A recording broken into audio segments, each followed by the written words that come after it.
طرح اسی قسم کے فتنے دین اسلام میں مختلف ناموں سے آئے، کبھی طالبان کے نام سے آ گیا، کبھی وہ مختلف روپ دھار کے ہمارے دین میں داخل ہو گیا۔ اسی طرح سے ایک نیا فتنہ جس کو کم و بیش 12-15 سال ہو گئے، جس کا نام ہے مہندی فاؤنڈیشن، اور اس کا سجنا یونس ملعون، شاید اس سے بھی بڑا لفظ بچے بھی سن رہے ہوں گے، عورتیں بھی ہوں گی، اس لیے کہنا مناسب نہیں ہے، آپ سمجھ جائیں کہ اس کو کیا کہنا چاہیے۔ اس یونس ملعون نے کیا کیا؟ دین اسلام میں فتنہ ڈالنے کی کوشش کی۔ افسوس یہ کہ 2001 سے جب سے اس نے فتنہ ڈالنے کی کوشش کی، 2001 سے ہم گورنمنٹ کو کہتے آئے ہیں، انتباہ کرتے آئے ہیں، تنبیہ کرتے آئے ہیں کہ اس شخص کی کارروائیوں پہ نظر کی جائے۔ ہم نے ان کے کارکنوں کے نام بھی دیے کہ یہ کارکن یہاں موجود ہیں، ان کو اٹھایا جائے، لیکن شاید قائد اعظم بہت بڑے ہیں، آج بھی زندہ ہیں، وہ چھوٹ جاتے ہیں، بارہا پکڑایا، بارہا چھوٹ گئے، شخصی ضمانت پہ چھوٹ جاتے ہیں۔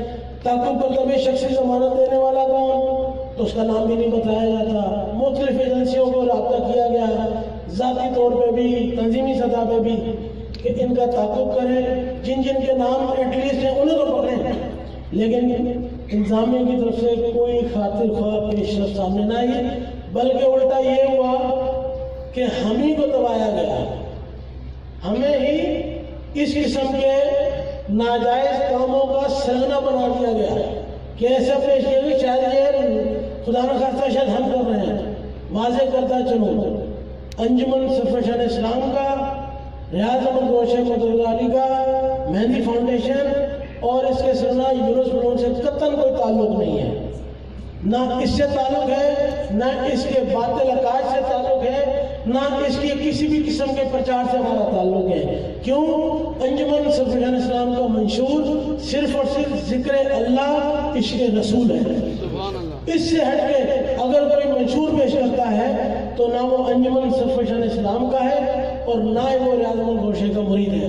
جو گوشے کا مرید ہوگا وہ اللہ والا ہوگا، وہ اللہ کا ذکر کرنے والا ہوگا۔ جو کسی غیر اللہ کا ذکر کرے گا وہ گوشے والا نہیں ہے، وہ اللہ والا نہیں ہے۔